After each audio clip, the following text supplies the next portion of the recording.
বান্দা ওয়ালা তানহারহুমা, খবরদার বান্দা কোনোদিন তোর মা বাবারে ধমক দিবি না। বৃদ্ধ অবস্থায় বাবা এসেছে আপনার ঘরে, এসে বাবা সন্তানকে বলতেছে, বাবা রফিক আমার জন্য গ্যাস্ট্রিকের ওষুধটা নিয়ে এসো, মনে করে গ্যাস্ট্রিকটা বেড়ে গেছে। আপনি বাবার জন্য ওষুধটা এনে রাখলেন। বাবা দেখবেন আবার বিকালের দিকে আবার এসে বলবে বাবা গ্যাস্ট্রিকের ওষুধটা এনো। আপনি বলবেন বাবা আনছি। বাবা আবার হঠাৎ করে রাত্রিবেলায় খাওয়ার পরে আপনারে বলবে বাবা গ্যাস্ট্রিকের ওষুধটা যে আনতে বলছিলাম আনছেন নাকি? বাবা যে বিকালবেলা গ্যাস্ট্রিকের ওষুধটা খাইছে বাবার তো মনেই নাই।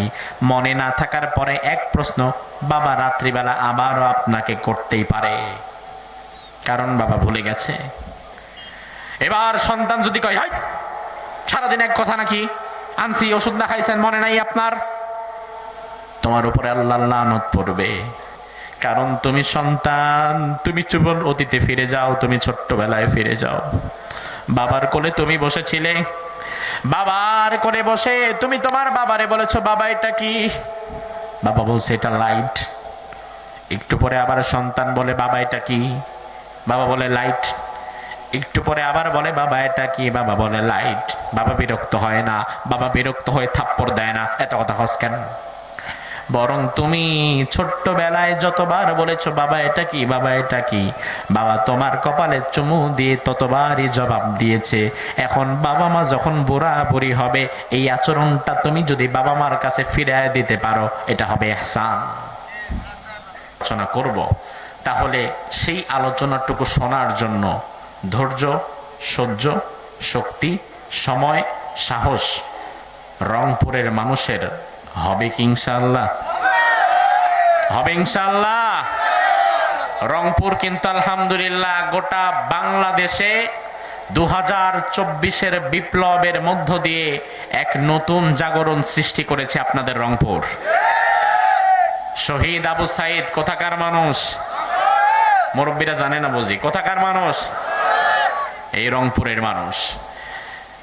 এবং সুদীর্ঘ 16 বছরের ফ্যাসিবাদের যেই শেকড় গেড়েছিল, যেই শেকড়কে কোনোভাবেই উপড়ে ফেলা যাচ্ছিল না, রাজনৈতিক দলগুলো যখন কোণঠাসা হয়ে পড়েছিল, আমরা যখন মজলুম হতে হতে আল্লাহর কাছে চোখের পানি ছেড়ে দিয়ে দোয়া করতে করতে হাঁপিয়ে যাচ্ছিলাম, ঠিক সে সময় আল্লাহ তাআলা ছাত্র জনতার মাধ্যমে 16 বছরের স্বৈরাচারের শেকড়কে নির্মূল করে দিয়েছেন।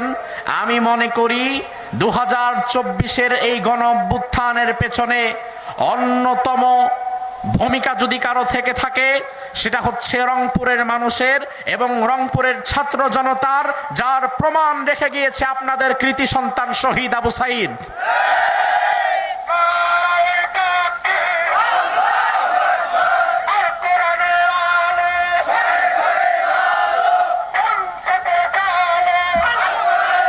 আমার ভাইরা লক্ষ্য করেন, শহীদ আবু সাইদ বিদায় হয়ে গেছে। লক্ষ্য করেন, লক্ষ্য করেন, থামেন। শহীদ আবু সাইদ কিন্তু বিদায় হয়ে গেছে, মুগ্ধরা বিদায় হয়ে গিয়েছে।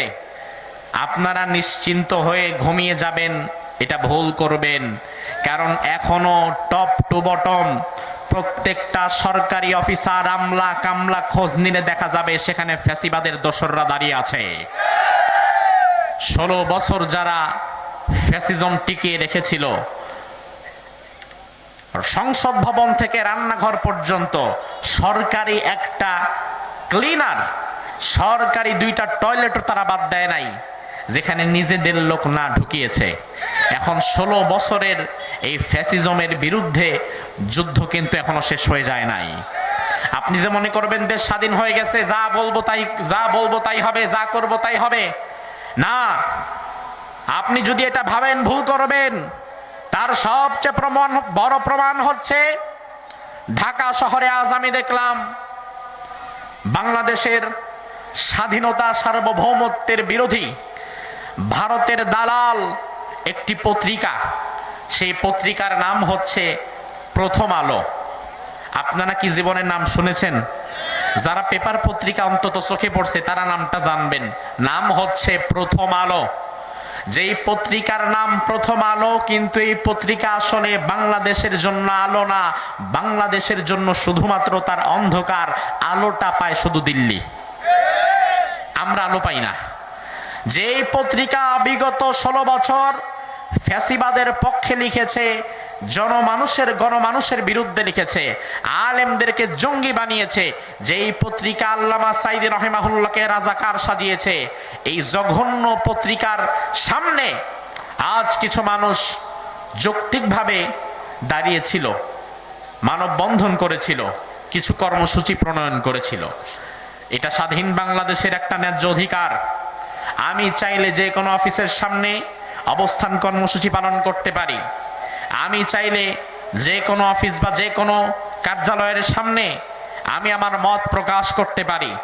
কিন্তু আমরা দেখলাম এই প্রথম আলোর বিরুদ্ধে আজকে যারা ঢাকায় দাঁড়িয়েছিল প্রথম আলোর বিল্ডিং এর সামনে, আজ যারা সেখানে অবস্থান নিয়েছিল, সন্ধ্যার দিকে পুলিশ বাহিনী সেখানে এসে লাঠি চার্জ করে সে মানুষগুলোকে রক্তাক্ত করে তাড়িয়ে দিয়েছে। আমরা প্রশ্ন করতে চাই, 2024-এর যে গণ অভ্যুত্থান হয়েছিল স্বৈরাচারের বিরুদ্ধে, এই গণ অভ্যুত্থানে বাংলাদেশের সবচেয়ে জঘন্য ভূমিকা রেখেছিল পুলিশ প্রশাসন। গোটা বাংলাদেশে সবচেয়ে জঘন্য ভূমিকা রেখেছিল। আমরা সেই ব্যথা ভুলে যাই নাই। আমরা চেয়েছিলাম সেই ব্যথা ভুলে আবার কাঁধে কাঁধ মিলিয়ে কাজ করার জন্য।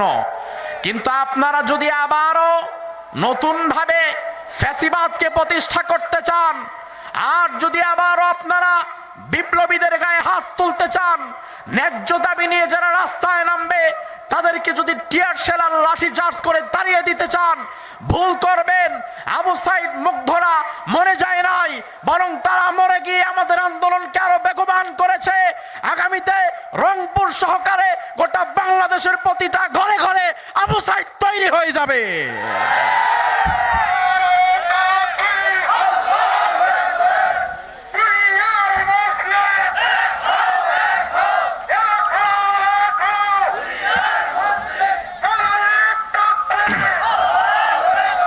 আল্লাহ তাআলা আমাদেরকে কবুল করুক, বলি আমিন।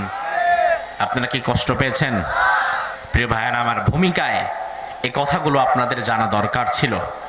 আমরা কোরআনের মাহফিলে রাজনীতি করতে আসি না, কিংবা রাজনৈতিক আলোচনা করিও না, কিন্তু যতটুকু না বললে আমি আমার বিবেকের কাছে দায়বদ্ধ হয়ে যাব, ততটুকু বলাটা আমি আমার নৈতিক দায়িত্ব মনে করি।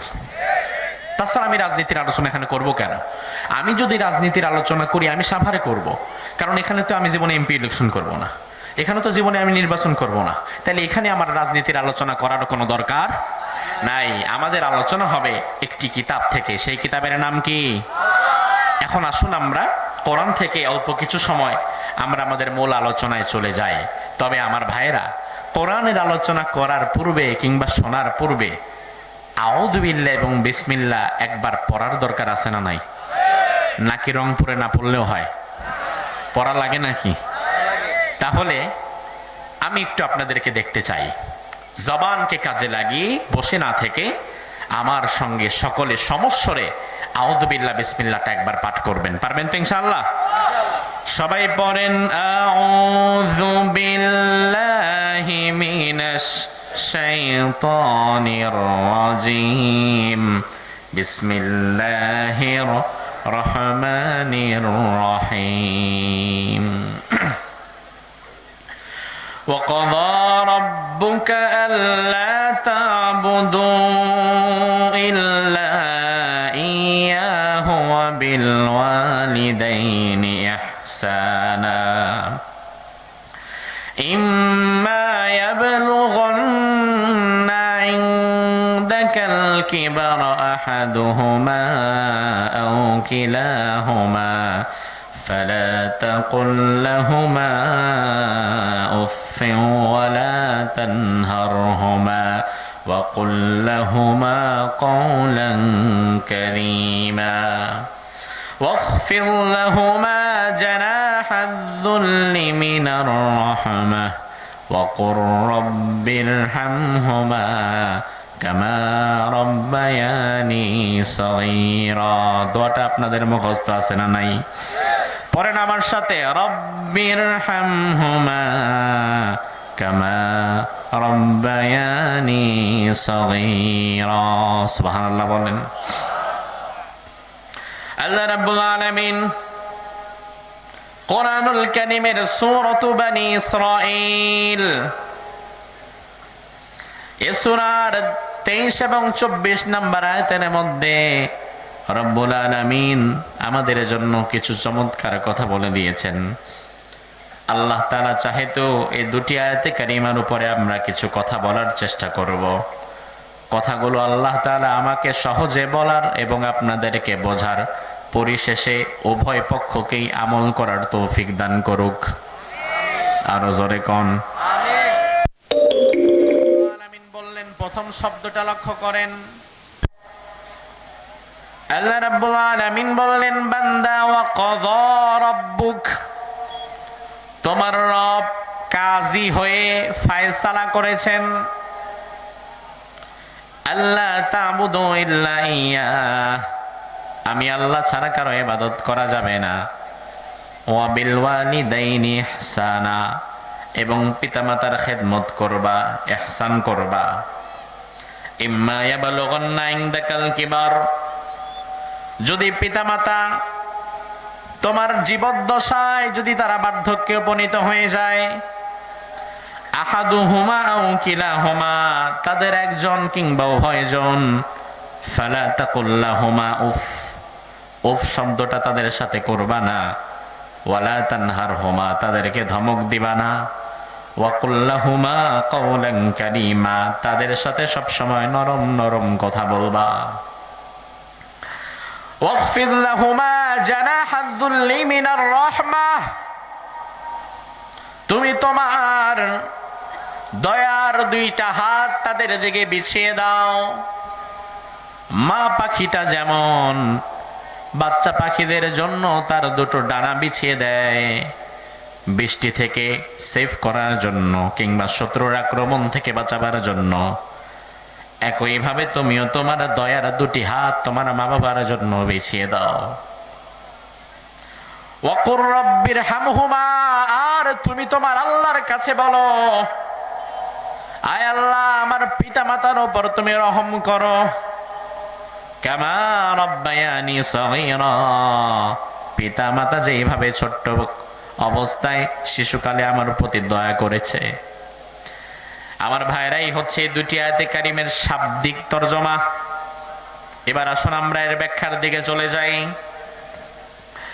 আল্লাহ রাব্বুল আলামিন প্রথম শব্দের মধ্যেই বললেন ওয়া কাযা রাব্বুক, তোমার রব কাজী হয়ে ফয়সালা করেছেন।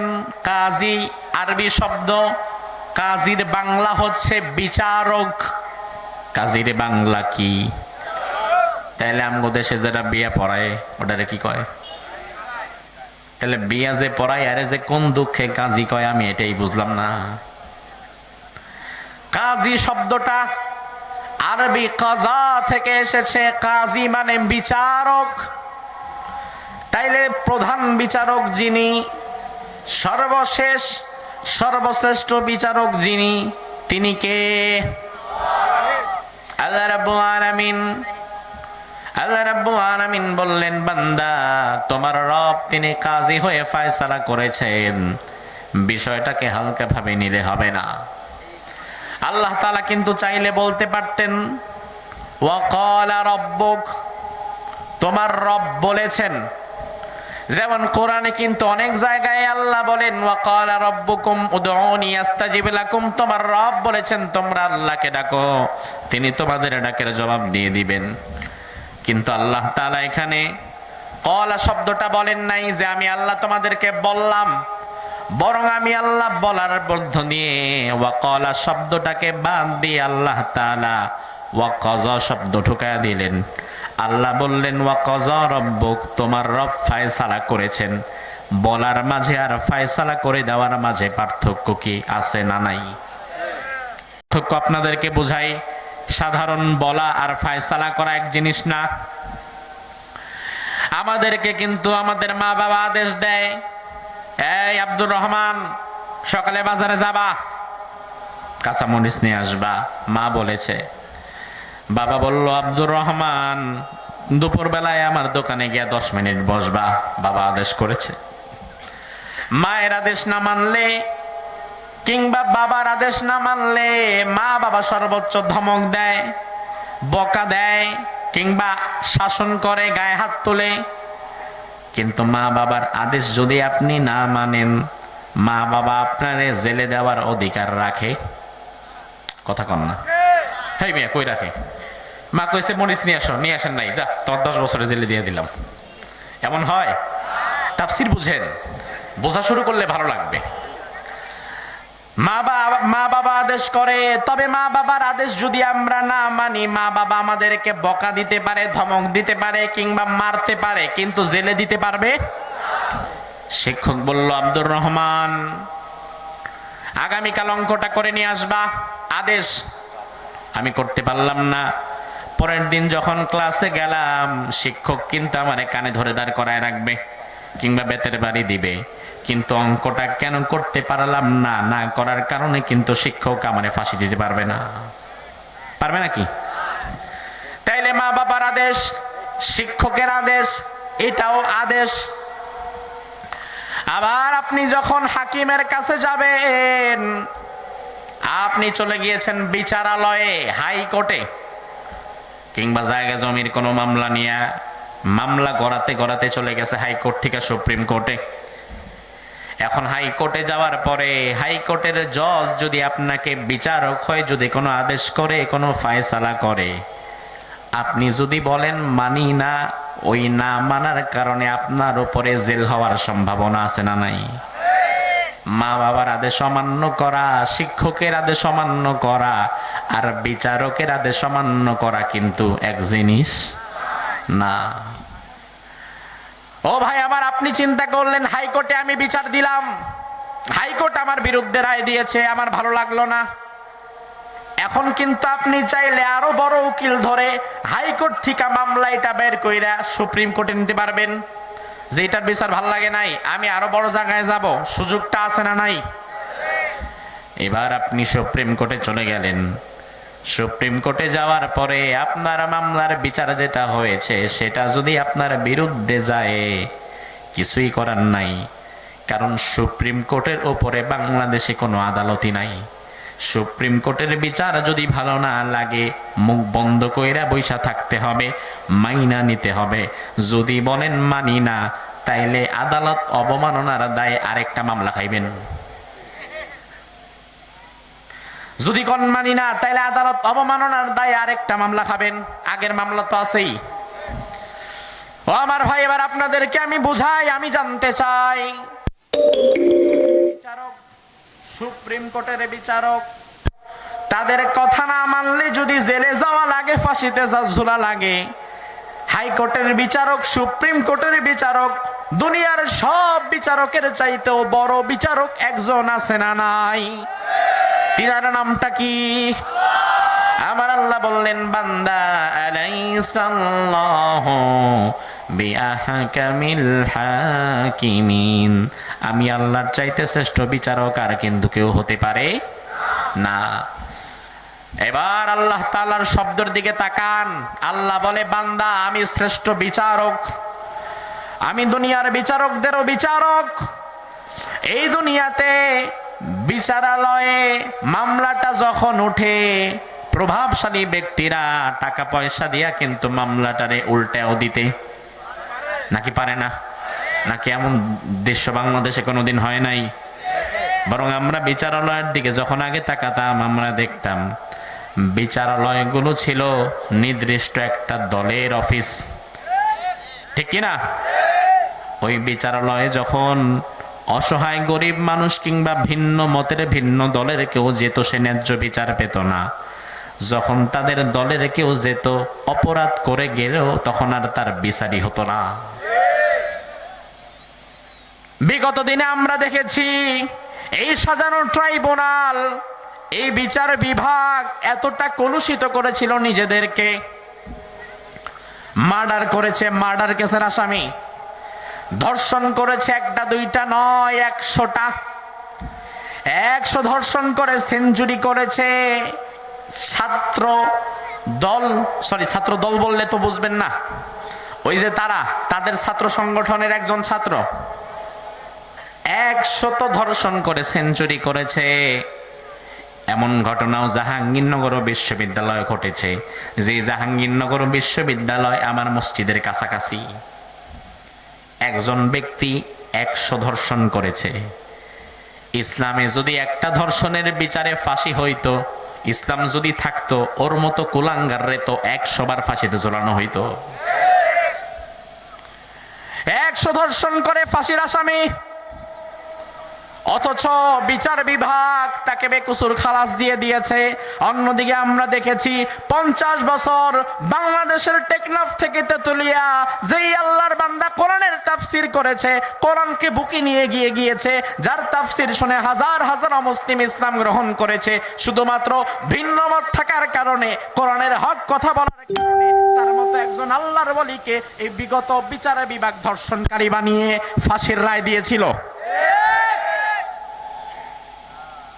100 ধর্ষণ করে যে তারে আপনি ছেড়ে দিলেন, আর যে ব্যক্তি ধর্ষণ তো দূরের কথা, কোনো বেগানা নারীর দিকে তাকাতো পর্যন্ত না, তার মতো আল্লাহর ওলিরে আপনি ধর্ষণকারী বানায়া ফাঁসির রায় দিলেন। আল্লাহর বিচার বুঝি নাই? কথা কোন আল্লাহর বিচার বুঝি নাই? ও মিয়া, শুধু আখিরাতের বিচার না, আল্লাহর বিচার দুনিয়াতেও।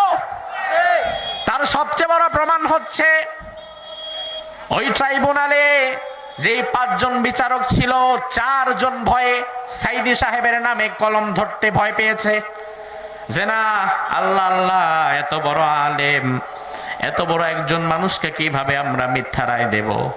তারা ভয় পেয়েছে। এক জানোয়ার, এক কুলাঙ্গার, সে সরাসরি ফাঁসির রায় দিয়েছিল। তার নাম হচ্ছে বিচারপতি শামসুদ্দিন মানিক। আপনারাও জানেন। হায় রে সর্বনাশ, এখানে আসার পর কয় কালামানিক, মানে মানুষ বুঝেই গেছে। আমার ভাইরা, এবার আপনি বলেন তো দেখি, সাইদি সাহেবের ইন্তেকালটাও কিন্তু হয়েছে সম্মানের সাথে, গোটা পৃথিবী তার জন্য কেঁদেছে। কিন্তু আমরা দেখেছি স্বৈরাচার বিদায় হয়ে যাওয়ার পরে কালামানিক্কার অবস্থা এত দুর্বল হয়ে গিয়েছে, সে ডানে বামে পালাতে না পেরে জঙ্গল দিয়ে ভারতে ঢুকতে চাইছিল। ওর মধ্যে তারে পোলাপান কয়টা দইরা পিডায় পোড়ায় টাকা পয়সা সব রাইখা দিছে। এরপরে পুলিশ তারে ধরে এনে আদালত উঠানো হচ্ছে। তাকে যখন আসামি বানায়া টানতে টানতে আদালতের দিকে নিয়ে যাওয়া হচ্ছিল, বিক্ষুব্ধ জনতা লাথি মাইরা কিছু একটা ঘটায়া দিছে। যারা জানেন না তারা মজা পান নাই, যারা জানে তারা টের পাইছে যে বিক্ষুব্ধ জনতা করছে কি, কোন এক জায়গায় লাথি মাইরা কিছু একটা ভেঙে ফেলাইছে। তাহলে বুঝেন যে জায়গাটার কথা আমি বলতে পারি না, ওটা কোন জায়গা হইতে পারে? হ্যাঁ মিয়া, আমি জিজ্ঞেস করছি নাকি? আমার ভাইরা, তাইলে আপনি দেখেন, দুনিয়াতে যারা মিথ্যা বিচার করে, মিথ্যা রায় দেয়, তাদের বিচার যে শুধু আখিরাতে হবে বিষয়টা এমন না, তাদের বিচারটা দুনিয়াতেও আছে না নাই? আল্লাহ রাব্বুল আলামিন বললেন, বান্দা আমি আল্লাহ কাজী হয়ে নির্দেশ দিয়েছি, কাজী হয়ে আমি আল্লাহ ফয়সালা করেছি, দুনিয়ার বিচারকের বিচার না মানলে তোমার যদি জেলে যাওয়া লাগে, আমি আল্লাহর ফয়সালা দুটো যদি না মানো তোমারে জাহান্নামে যাওয়া লাগবে। এবার আমার ভাইয়ের, আল্লাহ তাআলা বিচারক হয়ে, কাজী হয়ে যে 2টা বিষয়ে রায় দিলেন, রায় চূড়ান্ত করে লিখে দিলেন, এই 2টা বিষয়ের জ্ঞান পরিপূর্ণভাবে নিয়ে আজকে আমরা বাড়ি যাব ইনশাআল্লাহ।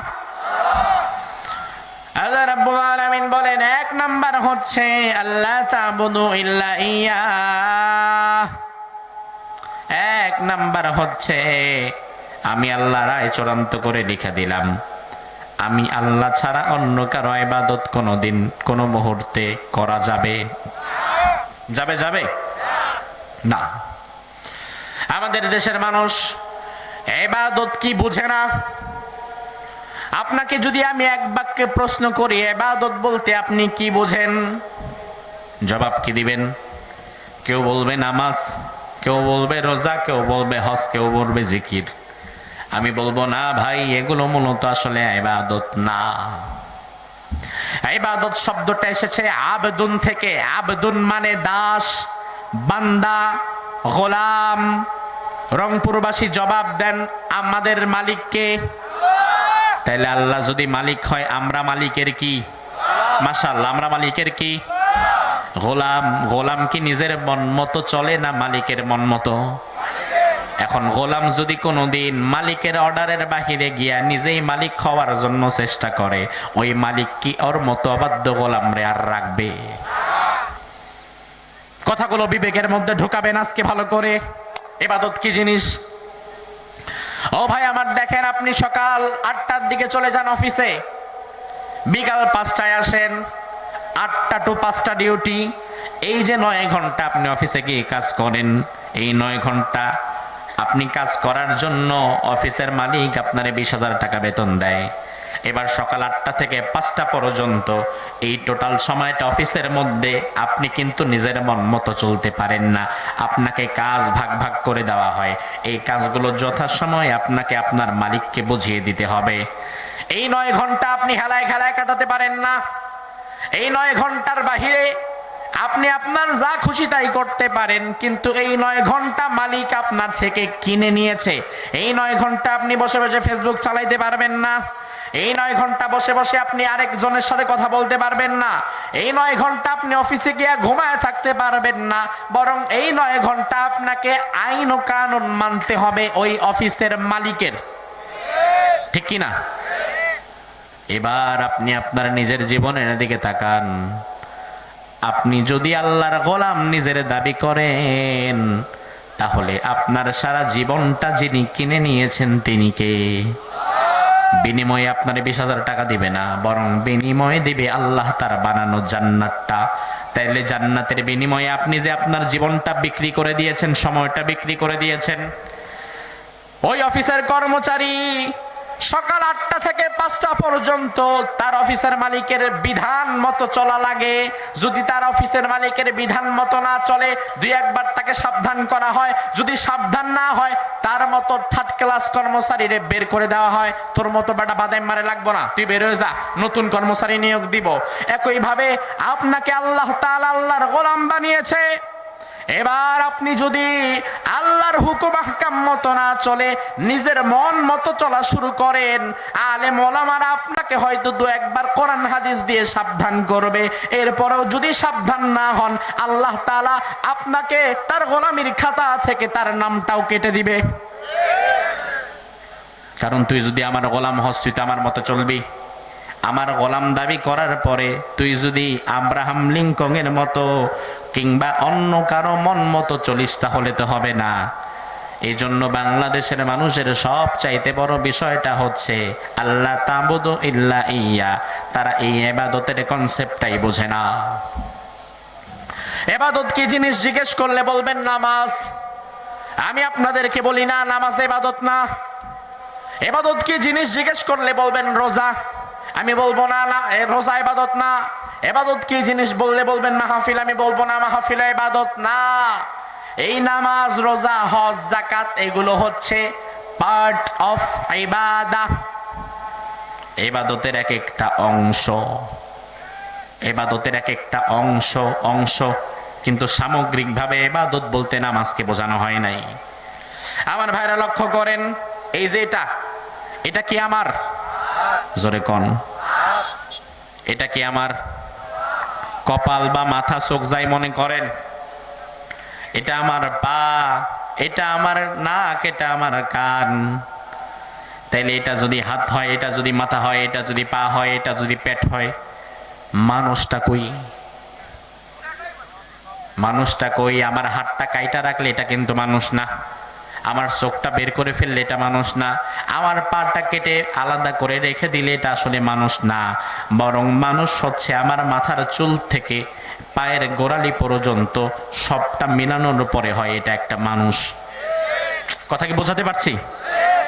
তাইলে ইবাদত শুধু নামাজ না, শুধু রোজা না, শুধু হজ না, শুধু যাকাত না। এগুলা ইবাদতের এক একটা পার্ট। হাত যেমন পার্ট, পা যেমন পার্ট, চোখ যেমন পার্ট, অংশ। এইভাবে নামাজ, রোজা, হজ, যাকাত এক একটা অংশ। তাইলে আপনি বলবেন হুজুর তাইলে আসলে ইবাদতটা কি জিনিস?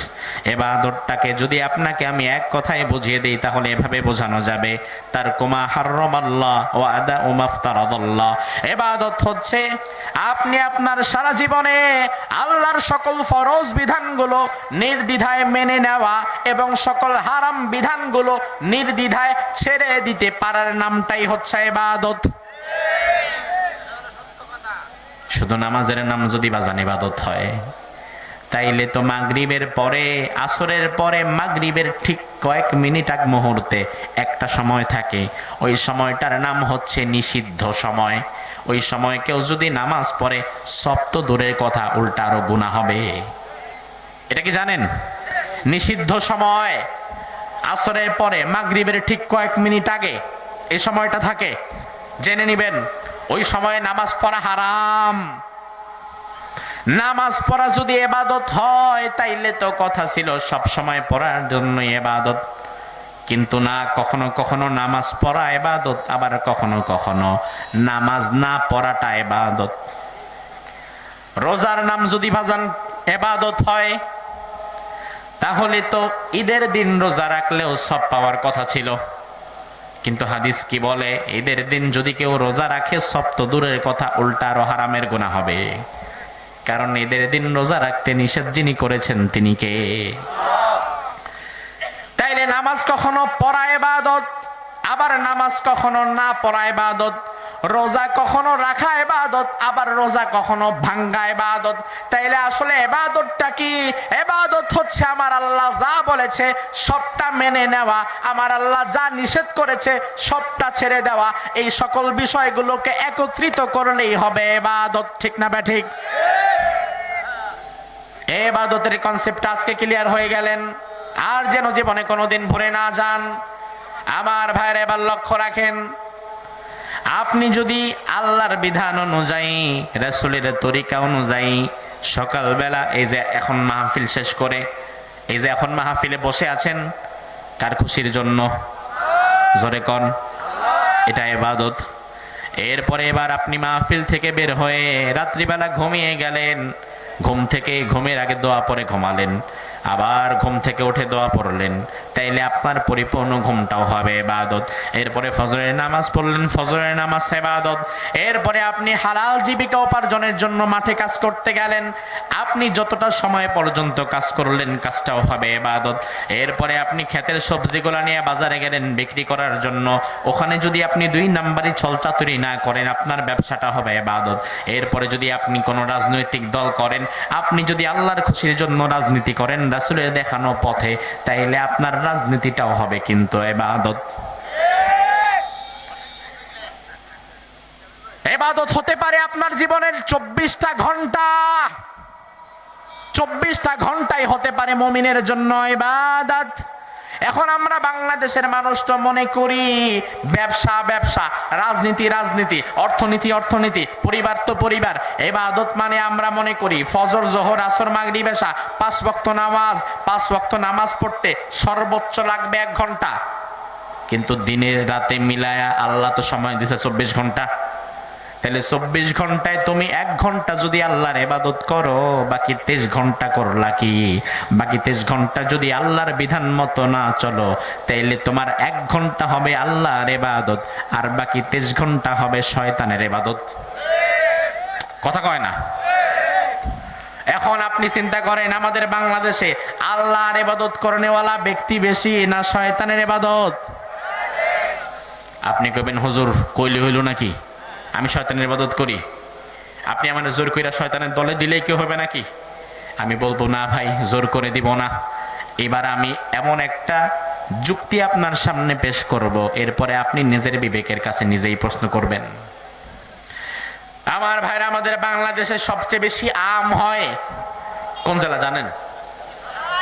হ্যাঁ, চাপাই, রাজশাহী। আমাদের তো অনেক যাওয়া আসা হয়। রাজশাহী, চাপাই নবাবগঞ্জে যখন আপনি যাবেন, আপনি দেখবেন বিরাট বিরাট মাইল কে মাইল শুধু বিরাট বড় বড় আমের প্রজেক্ট।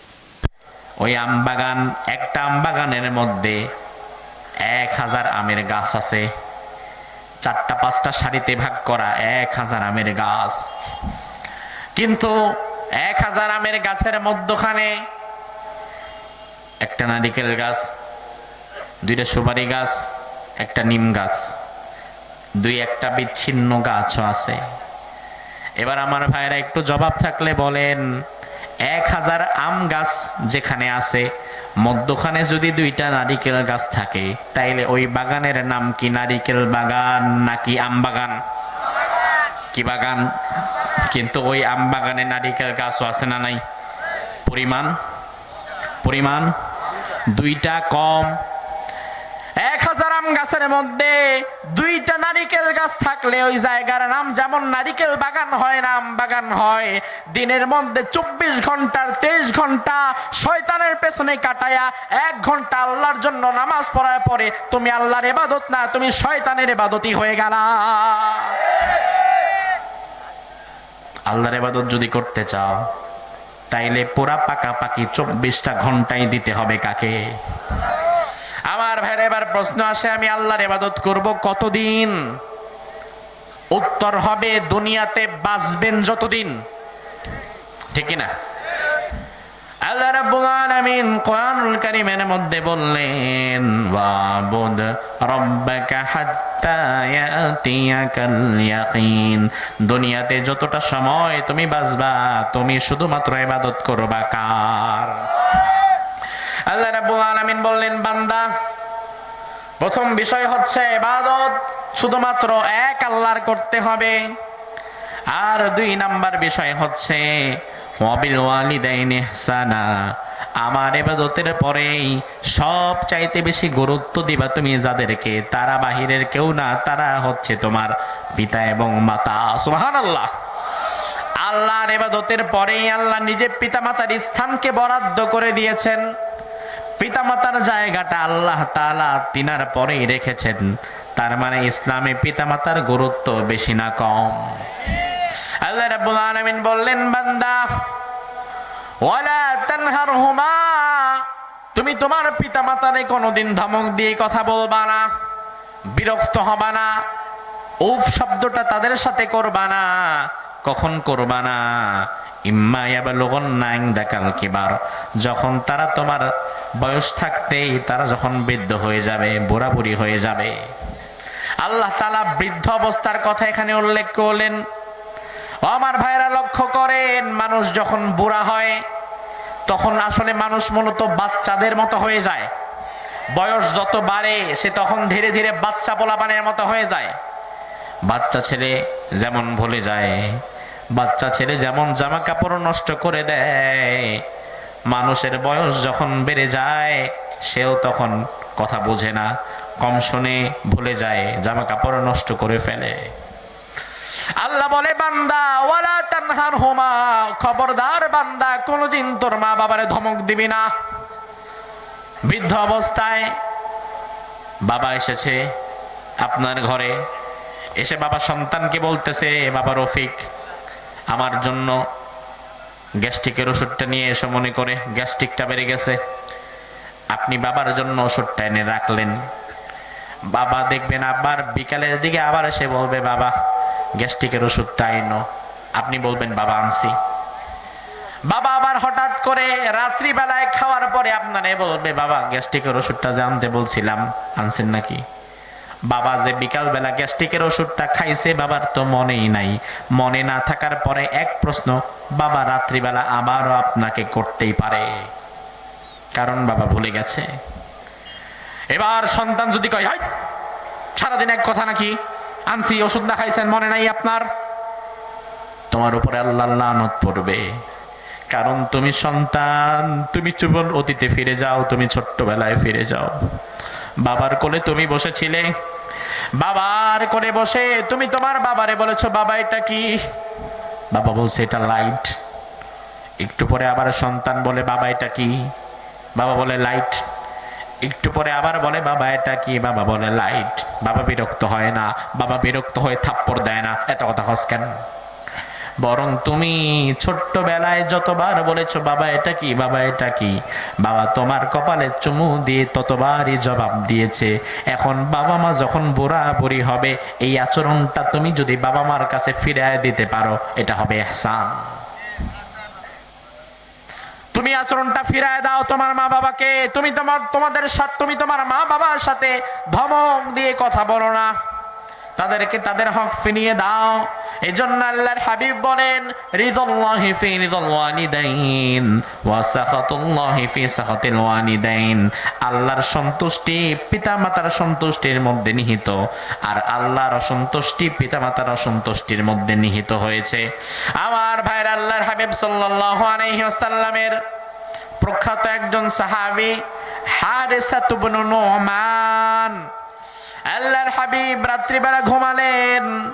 হাদিসের মধ্যে এসেছে, রাসূল বলেন, নিমতু আমি ঘুমিয়ে গেলাম, ফানাযারতু আমি দেখলাম, ফানাযারতু ফিল জান্নাহ আমি জান্নাতের মধ্যে দেখলাম একজন কারি অত্যন্ত চমৎকার ভাবে জান্নাতের ভেতরে কোরআন তেলাওয়াত করেছে। আমি জানতে চাইলাম কে জান্নাতের মধ্যে কোরআন তেলাওয়াত করে। আমাকে বলা হলো আপনার প্রিয় সাহাবী হারিসা ইবনে নুমান জান্নাতের মধ্যে কোরআন তেলাওয়াত করেছে। সুবহানাল্লাহ কোন। আমি হারিসাকে সকালবেলা জিজ্ঞেস করলাম, হারিসা, স্বপ্নের মধ্যে আমি জান্নাতে তোমার কোরআন তেলাওয়াতের আওয়াজ আমি শুনতে পেয়েছি। ও হারিসা, কি এমন আমল করো যার কারণে জান্নাতের মধ্যে তোমার তেলাওয়াত আমি শুনতে পেয়েছি? হারিসা ইবনে নুমান বললেন, ইয়া রাসূলুল্লাহ, তেমন কোনো আমল আমি করি না, আমি শুধুমাত্র আমার পিতামাতার সেবা যত্নটা ঠিক মতো করি। আল্লাহর হাবিব বললেন, ও হারিসা, এই কারণে আল্লাহ তাআলা তোমার কণ্ঠের আওয়াজকে জান্নাতে পৌঁছে দিয়েছে। আমার ভাইরা, আল্লাহর হাবিব ওমরে ফারুক রাদিয়াল্লাহু আনহুকে একদিন বললেন, ওমর, আমাদের দূরবর্তী একটি স্থানে কর্ণ নামক জায়গায় এক লোকের বসবাস, ওই ব্যক্তির নাম হচ্ছে ওয়াইজ আল করনি। বাংলাদেশে যাকে বলা হয় ওয়াসকরণী। ওয়াসকরণী শব্দটা সঠিক না, মূলত তার নাম ছিল ওয়াইজ আল করনি। কর্ণ নামক শহরে তার বসবাস ছিল। আল্লাহর হাবিব বললেন, ওমর রে, ওই ওয়াইজ আল করনি দূর দেশে বসে ঈমান এনেছে, কিন্তু আমার হাতে হাত রেখে কালিমা পড়তে পারছে না। আমাকে দেখার সৌভাগ্য তার হচ্ছে না। তার কারণ ওয়াইজ আল করনির মা বড় অসুস্থ। ওয়াইজ আল করনি তার মায়ের খেদমত করছে। ওয়াইজ আল করনি যদি তার মাকে ফেলে আমার কাছে চলে আসে, তাইলে তার মা বড় কষ্টে পড়ে যাবে। শুধুমাত্র নিজের মায়ের খেদমত করার কারণে আমি নবীরে দেখার সৌভাগ্য তার হচ্ছে না। তবে ওমর, তোমারে আমি বলে দিয়ে গেলাম, ওয়াইজ আল করনিকে আল্লাহ তাআলা মায়ের খেদমত করার কারণে ঠকায় নাই, বরং ওয়াইজ আল করনিকে আল্লাহ তাআলা এই জামানার একজন মুস্তাজাবুদ দাওয়া হিসাবে কবুল করে নিয়েছেন। মুস্তাজাবুদ দাওয়া কি, এটা তো আপনি বুঝেন নাই, এজন্য সুবহানাল্লাহটা বলতে পারলেন না। মুস্তাজাবুদ দাওয়া মানে হচ্ছে এমন ব্যক্তি, যে ব্যক্তি যদি আল্লাহর দরবারে কোনো কিছু দোয়া করে, আল্লাহ তাআলা সাথে সাথেই তা কবুল করে নেয়। তাইলে ওয়াইজ আল করনি সাহাবী হতে পারে নাই, রাসূলকে দেখতে পারে নাই, কিন্তু এত বড় পাওয়ার আল্লাহ তাকে কেন দিয়েছে? তার অন্যতম কারণ হচ্ছে সে মায়ের সেবা করেছে। আল্লাহর হাবিব বললেন, ওমর, আমার ইন্তেকালের পরে তুমি যদি কোনোদিন ওয়াইজ আল করনির সাক্ষাৎ পাও, তুমি ওমর নিজে তার কাছে গিয়া দোয়া চাইবা। ওমর রে বলতেছে রাসূল, ওমর রে? কোন ওমর? যেই ওমরের ব্যাপারে রাসূল বলেছেন আমার পরে কোনো নবী নাই, তবে আমার পরে যদি কোনো মানুষকে আল্লাহ নবী বানাতেন, লাকানা ওমর, ওমরকে বানাতেন। ওই ওমরকে রাসূল বলছেন, ওমর, আমার পরে যদি কোনোদিন তুমি ওয়াইজ আল করনির সাক্ষাৎ পাও, তার কাছে দোয়া চাইবা। আল্লাহর হাবিবের পরে আবু বকর সিদ্দিক খেলাফতের দায়িত্বে এলেন। আবু বকর সিদ্দিক রাদিয়াল্লাহু আনহুর বিদায়ের পর মুসলিম বিশ্বের খলিফা হলেন ওমর ফারুক রাদিয়াল্লাহু আনহু। ওমর যখন খলিফাতুল মুসলিমিন, তিনি মদিনার আনাচে কানাচে নতুন কোনো মেহমানকে যদি দেখতেন, ওমর রাদিয়াল্লাহু আনহু শুরুতেই নাম জিজ্ঞেস করতেন, শুরুতেই বলতেন, ভাই তোমার নাম কি? তোমার তো মদিনায় আগে দেখি নাই, তোমার নাম কি ওয়াইজ করনি নাকি? ওয়াইজ আল করনি কি তুমি নাকি? তারা বলতো না। ওমর ফারুক রাদিয়াল্লাহু আনহু হঠাৎ একদিন নতুন একজন আগন্তুককে দেখতে পেলেন, হয় না নিজেদের মতো খাবার দাবার খাওয়া হচ্ছে। জোহরের পরে 1 ঘন্টা চলে গেছে, মায়ের খবর নাই। অবশেষে খাওয়া দাওয়ার পরে হাঁড়ি পাতিল ধুয়ে বড় ছেলের বউ এবার এসে বলে, মা বসে আছেন কেন?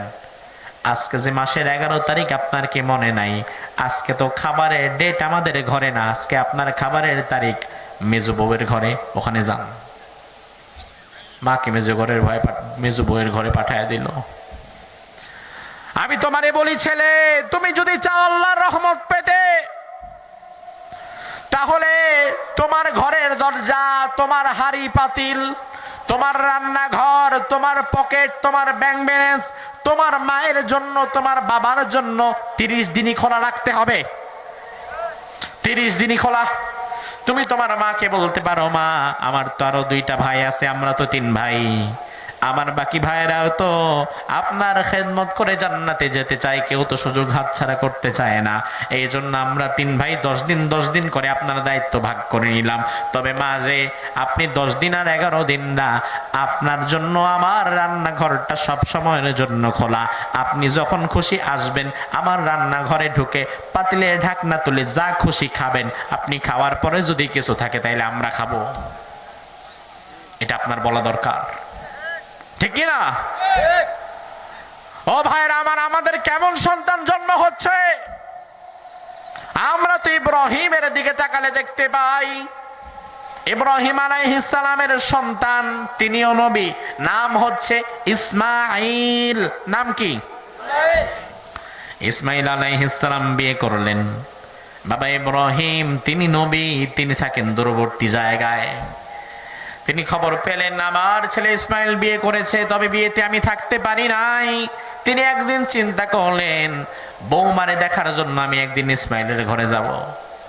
বাবা ইব্রাহিম কয়েকদিনের পথ পাড়ি দিয়ে লম্বা সফর করে একদিন ইসমাইলের বাড়িতে আসলেন। এসে বাহির থেকে সালাম দিলেন, ভেতর থেকে জবাব আসলো। ইব্রাহিম আলাইহিস সালাম বললেন, এটা কি ইসমাইলের ঘর? ভেতর থেকে নারী কণ্ঠে আওয়াজ এলো, হ্যাঁ এটা ইসমাইলের ঘর। ইব্রাহিম, তোমরা কেমন আছো মা? ভেতর থেকে আওয়াজ এলো, খুব একটা সুবিধার না। দেখেন, কেমন আছো মা? সুবিধার না। ইব্রাহিম আলাইহিস সালাম বললেন, মা তোমার স্বামী কোথায়? বলে কাজ করতে গেছে। ইব্রাহিম আলাইহিস সালাম 2-1টা কথা বলার পরে দেখলেন তার কথার দ্বারা বেয়াদবির গন্ধ আসে। এবং ইব্রাহিম যে একজন মুরব্বী মানুষ, এত দূর সফর করে গিয়েছে, তাকে একটু বসতেও বলে না, আসতেও বলে না, ভালো মন্দ জিজ্ঞাসা করে না, বরং ইব্রাহিম আশায় যেন উনি একটু বিরক্তিবোধ হচ্ছে। এবার ইব্রাহিম আলাইহিস সালাম তিনি বললেন, মা আমি এক বৃদ্ধ মানুষ, দূরদেশের মুসাফির, আমি এসেছিলাম তোমার স্বামীর খোঁজে। তবে তোমার স্বামী ইসমাইলকে যেহেতু পেলাম না, তোমার স্বামী ইসমাইল যখন ঘরে আসবে তখন তুমি তার কাছে আমার সালাম পৌঁছে দিবে, আর তুমি তাকে বলবা তোমাদের ঘরের চৌকাঠটা নষ্ট হয়ে গেছে, চৌকাঠটা যেন পরিবর্তন করে নেয়। ইব্রাহিম আলাইহিস সালাম এটা বলে চলে গেলেন। দুপুর বেলায় খাওয়ার জন্য ইসমাইল ঘরে আসলেন। খাওয়া দাওয়া করার মুহূর্তে স্ত্রী বললেন, স্বামী এক মুরব্বী এসেছিল। ইসমাইল কয়, মুরব্বী আবার কে? তোমার কাছে কেন আসবে? বলে আমি তো চিনি না, এসেছিল, সালাম দিয়েছে, জিজ্ঞেস করছে কেমন আছেন না আছেন। এরপরে যাওয়ার সময় আমারে বলে গিয়েছে, আপনি যখন আসবেন আপনাকে যেন আমি তার সালাম পৌঁছে দেই, এবং তার একটা কথা ছিল, সেই কথাটা হচ্ছে ঘরের চৌকাঠটা যেন আপনাকে পাল্টে ফেলতে বলি। অথচ ওই বেটা যাওয়ার পরে আমি তো চৌকাঠ চেক করে দেখি আমাদের চৌকাঠ তো ভালোই আছে। আমার ভাইরা ভালো করে বোঝেন, ইব্রাহিম আলাইহিস সালাম একজন নবী, আবার তার ছেলে ইসমাইল একজন নবী। নবীর কথা বুঝতে হলে নবী হওয়া লাগে। নবীর কথা তো তুমি বুঝবা না, কারণ ইব্রাহিম যদি যাওয়ার সময় বলতো তুমি আসলে খারাপ নারী, তোমার স্বামী আসলে বলবা যেন তোমারে তালাক দেয়। ওই বেটি তো জীবনে কোনোদিন আর কইতই না। ঠিক না? পাগল হইছি নাকি নিজের জামাইয়ের এটা বলবো? অসম্ভব। এই জন্য ইব্রাহিমও একটা পাসওয়ার্ড ইউজ করলেন, পাসওয়ার্ড, গোপন কথা। চৌকাটটা পাল্টায় ফেলতে বলবা। এখন এই পাসওয়ার্ডটা বোঝার মতো ক্ষমতা ইসমাইলের আছে না নাই? ইসমাইল বললেন, ওরে অভাগিনী, যিনি এসেছিলেন তিনি আর কেউ না, তিনি হচ্ছে আমার পিতা, এই যুগের সর্বশ্রেষ্ঠ পয়গম্বর ইব্রাহিম। আমার পিতা এসেছিল খোঁজ খবর নেওয়ার জন্য। তুই হয়তো আমার পিতার সাথে উত্তম আচরণ করতে পারিস নাই। আমার পিতা যাওয়ার সময় চৌকাঠ যেটা পাল্টাতে বলেছে সেটা ঘরের চৌকাঠ না, সেটা আমার জীবনের চৌকাঠ, আর সেটা হচ্ছিস তুই। যা, মুহূর্তের মধ্যে তোরে তালাক দিয়ে দিলাম। ও ভাই আমার, আজ থেকে 1000 বছর পূর্বে ইব্রাহিম নবীর ইতিহাস দেখলে আপনি অবাক হয়ে যাবেন। ইব্রাহিমের কথায় ইসমাইল তার বউ তালাক দিতে পেরেছে, আর বর্তমানে ছেলেরা বাপের মায়ের কথায় বউ সারা তো দূরের কথা, বউয়ের কথায় বাপ মারে তালাক দেয়। বউ যদি বলে তোমার বাপটা খারাপ, বউ যদি বলে তোমার মাটা লোভী, বউ যদি বলে তোমার ভাইটা খারাপ, তোমার বোনটা খারাপ, তখন দেখবেন বউয়ের কথায় সে তার মা বাবা থেকে আলাদা হয়ে যায়। আছে না নাই? আমাদের পাশে মহিলা প্যান্ডেল আছে, আমাদের মায়েরাও কথাগুলো শুনছে। ও মা, আপনি মন খারাপ করবেন না, কথাগুলো আমি আপনাকে বলছি না। তার কারণ আপনি আজকে মা, আপনি আজকে মা, আপনি কালকে হবেন শাশুড়ি। আজকে আপনি বাবা, কালকে আপনি হবেন শ্বশুরাব্বা। তার মানে আজকে আপনি মেয়ে হয়ে, আপনি আজকে মা হয়ে আপনার মেয়ের জন্য যেটা পছন্দ করবেন, আপনি যখন শাশুড়ি হবেন আপনার বৌমায়ের জন্য সেটাই পছন্দ করবেন। কারণ আল্লাহ তাআলা তিলকাল আইয়ামু নুদাউলুহা বাইনান নাস, সময় আল্লাহ তাআলা মানুষের জীবনে ঘুরিয়ে দেয় চক্রাকারে, চক্রাকারে সময় ঘুরতে থাকে। আজকে তুমি ছেলে হয়ে তোমার বাপ মাকে যদি অবহেলা করো, তোমার বাপ মা থেকে যদি পৃথক হয়ে যাও, তাদের সাথে যদি তুমি বেয়াদবি করো, কালকে কিন্তু তুমিও বাবা হবা। তুমি আজকে তোমার বাবা মার সাথে যা করবা, কালকে তোমার সন্তান আর সন্তানের বউ তোমার সেটা ফিরিয়ে দিবে। একেবারে কড়াই গন্ডায় হিসাব করে ফিরিয়ে দিবে, বাঁচতে পারবা না। আমার ভাইরা, বৃদ্ধ মা, ছেলে 2 তলা বাড়ি, ছেলে তার বউ বাচ্চা নিয়ে 2 তলায় থাকে, মা থাকে নিচতলায়। মাকে নিচতলায় পকেট রুম, ছোট্ট একটা ঘরে মাকে ফেলে রেখেছে। আলো বাতাস নাই, এমন একটা ঘরে মায়ের জায়গা হয়েছে, নিচতলার ঘুপড়ি ঘরের একটা ঘর। আর ছেলে বউ বাচ্চা নিয়ে সুন্দরভাবে 2 তলায় বড় পরিবেশে থাকতেছে। এমন নজিরও আছে না নাই? মায়ের দিছে একবারে ছোট্ট এক কোণা একটা রুম, যেখানে আলো বাতাসও যায় না। প্রত্যেক দিন ওপর থেকে নিচে খাবার আসে, সবার খাওয়া দাওয়া শেষ করে নিচতলায় খাবার আসে, মায়ের জন্য আলাদা করে খাবার। একসাথে বসে মায়ের সাথে খায়ও না। ওপর তলায় মাছ খাওয়া হয়, মুরগি খাওয়া হয়, গোশত খাওয়া হয়, আর নিচতলায় আসে শুধু ডাল ভর্তা ভাত ভাজি, মাছ গোশত আসে না। একদিন হঠাৎ করে নাতি ভাত ডাল আর ভাজি নিয়ে তার দাদিরে খাওয়াতে এসেছে। খাওয়ানোর সময় নাতি গল্প করতেছে, দাদি দুপুর বেলায় তো আমরা মাছ দিয়া ভাত খাইছি, এখন মা দেখি শুধু তোমার এই করল্লা ভাজি আর ডাল ভাত দিল, মাছ তো দিল না। ওই মা কত বড় কষ্ট পায় কলিজার ভেতরে। ওই মা, বৃদ্ধা মা, তখন তার নাতিরে বোঝ দেয়, আসলে নাতিরে মাছটা খাইতে আমি পারি না, বুড়া মানুষ, কাটা বাঁচতে পারবো না, এই জন্য তোর মা হয়তো আমার দেয় নাই, তোরাই খা, ভালো থাক, দোয়া করি। কিন্তু অন্তরের ভেতরে কষ্ট আছে না নাই? ওই কষ্টটা দুনিয়ার কেউ না দেখলেও যিনি দেখেন তিনি কে? একদিন হঠাৎ করে দুপুর বেলায় নিচতলায় যখন খাবার নিয়ে যাওয়া হচ্ছে, আধা ভাঙ্গা একটা প্লেটে করে খাবার দেয়, আধা ভাঙ্গা মাটির প্লেটে করে যখন নিচতলায় খাবার নিয়ে যাওয়া হচ্ছে, আসার সময় হঠাৎ করে স্লিপ করে পড়ে গিয়ে বাচ্চার হাত থেকে খাবারগুলো সব পড়ে থালাটা ভেঙে যায়। হাউ মাউ করে বাচ্চা কাঁদতে থাকে। বাচ্চার মা দৌড়ে এসে বলে, বাবা কাঁদিস কেন, ব্যথা পেয়েছিস নাকি? বলে, না পাই নাই। তাহলে কাঁদিস কেন? এই যে ভাত পড়ে গেছে, প্লেট ভেঙে গেছে, জন্য কাঁদিস নাকি রে বাবা? কোনো সমস্যা নাই, ভাতের অভাব নাই, আবার তোরে ভাত দিয়ে আরেকটা প্লেট দেই, তুই তোর দাদিরে গিয়ে দিয়ে আয়। এবার বাচ্চা বলে, মা ব্যথার জন্য কাঁদি নাই, ভাত পড়ে যাওয়ার জন্য আমি কাঁদি নাই, আমি কাঁদছি এই জন্য যে প্লেটটা দিয়ে তুমি দাদিরে ভাত দাও, এই প্লেটটা যে ভেঙে গেল এই জন্য কাঁদেছি। কারণ আমি তো ভেবেছিলাম তুমি যখন বুড়া হবা তোমারও এই প্লেটেই ভাত দিব। এই যে প্লেটটা ভেঙে গেল, এখন আমি কি দিয়ে তোমারে ভাত দিব? আজকে আপনি আপনার শ্বশুর শাশুড়ির সাথে যে আচরণ করবেন, আপনার সন্তান কিন্তু এই আচরণ দেখে দেখে শিখবে, ঠিক কি না? তাদেরকে যদি আপনি আপনার সর্বোচ্চটুকু দিয়ে আদর স্নেহ করে আগলে রাখেন, আপনার সন্তান দেখে দেখে শিখবে না আমার মা বাবা যখন বৃদ্ধ বিদ্যা হবে তখন আমিও আমার মা বাবাকে এভাবে আগলে রাখবো, এটাই হয়তো নিয়ম। আর আপনি যদি আপনার মা বাবার অবহেলা করেন তাহলে পরবর্তীতে আপনি নিজেও অবহেলার শিকার হবেন, ঠিক না ব্যাঠিক? আমার ভাইরা, আল্লাহর হাবিব সাল্লাল্লাহু আলাইহি ওয়াসাল্লাম বলেন, বাবানি মুআজ্জালানি উকুবাতুহুমা ফিদ দুনিয়াল বাগী ওয়াল উকুক।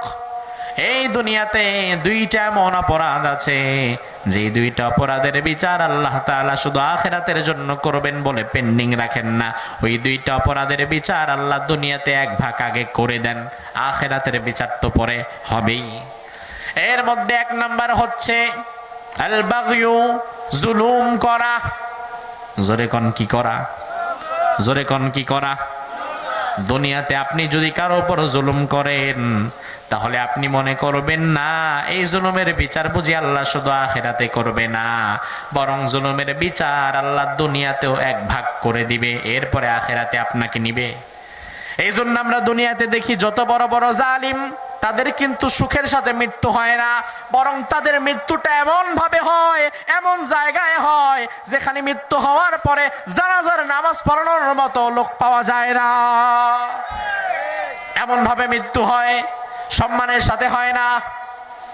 দুই নাম্বার, যেই অপরাধের বিচার আল্লাহ শুধু আখিরাতের জন্য বাজিয়ে রাখে না, দুনিয়াতেও এক ভাগ করে দেয়, ওই অপরাধের নাম হচ্ছে পিতা মাতার অবাধ্যতা। দুনিয়াতে সন্তান যদি পিতা মাতার সাথে বেয়াদবি করে, আজকে আপনি আপনার বাবার সাথে সবার সামনে বাজারে ভরা মজলিসে আপনি আপনার বাবাকে ধমক দিলেন, জায়গা জমি নিয়ে বিরোধ হয়েছে, বাবার একটা ধমক দিলেন সবার সামনে বাজারের মধ্যে দাঁড়ায়া, আপনার বাবা কিন্তু বাজারে 100 মানুষের কাছে ছোট হয়ে যায়, লজ্জা পেয়ে যায়। ও বাবা, ও ছেলে, আজকে তুমি যে তোমার বাবারে ধমক দিলা, তুমি ভুলে যেও না আজ থেকে 25 বছর পরে তুমি কিন্তু বাবা হবা, আর তোমার ঘরে আরেকটা ছেলে কিন্তু আসবে। তুমি যদি আজকে তোমার বাবারে ধমক দিতে পারো তাইলে কালকে তোমার ছেলে তোমারে পিটাইতেও পারে, ঠিক কি না? পিটাতেও পারে। এক ছেলে তার বাবার সাথে জায়গা জমি নিয়ে ঝগড়া হওয়ার পরে বাবারে ধাক্কাতে ধাক্কাতে ঘর থেকে বের করে দিয়েছে। ঘর থেকে বের হওয়ার পরে বাবারে আরেকটা ধাক্কা দিয়েছে। বাবা ধাক্কার চোটে সামলাতে না পেরে, পাশে ছিল বটগাছ, বটগাছের সাথে গিয়ে বাড়ি খেয়েছে। এবার বটগাছের সাথে বাড়ি খেয়ে বাবা বসে গেছে, দু চোখ বেয়ে বেয়ে বাবার পানি ঝরছে। একজন এসে বাবাকে দাঁড় করালেন, বললেন, চাচা ব্যথা পাইছেন বেশি? তখন ওই বৃদ্ধ বাবা বলল, আরে ব্যথা আর কি পাবো, এই গাছের সাথে ধাক্কা খাওয়ার পরে আমার একটা স্মৃতি মনে পড়ে গেল। আজ থেকে 30 বছর আগে আমি আমার বাবারে ধাক্কাতে ধাক্কাতে গাছের কাছে এনে দাঁড় করিয়েছিলাম, আজকে আমার ছেলে আমার ধাক্কা দিয়া এইখানে এনে ফেললো। আজকে আপনি আপনার বাবার সাথে যেই আচরণ করবেন, আপনি মনে করবেন আপনার ছেলেও আপনাকে সেই আচরণ ফিরিয়ে দিবে। মায়ের সাথে যেই আচরণ করবেন আপনার মেয়েও আপনার সেই আচরণ ফিরিয়ে দিবে। এই জন্য এমন আচরণ করবেন না যেই আচরণ আপনি নিজে সহ্য করতে পারবেন না। এমন আচরণ আপনি আপনার বাবার সাথে করবেন না যেই আচরণ আপনার ছেলে আপনার সাথে করলে আপনি নিতে পারবেন না।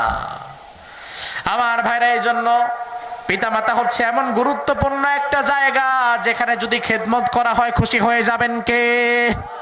এরপরে আল্লাহ রাব্বুল আলামিন বললেন, বান্দা তোমার পিতামাতা যখন বৃদ্ধ হয়ে যায় তোমাদের রহমতের বাহু তাদের জন্য বিছিয়ে দাও, আর তারা যখন জমিন থেকে বিদায় হয়ে যায় তখন তোমরা সব সময় তাদের জন্য দোয়া করো, তাদের জন্য দান সদকা করো, তাদের জন্য দোয়া করো।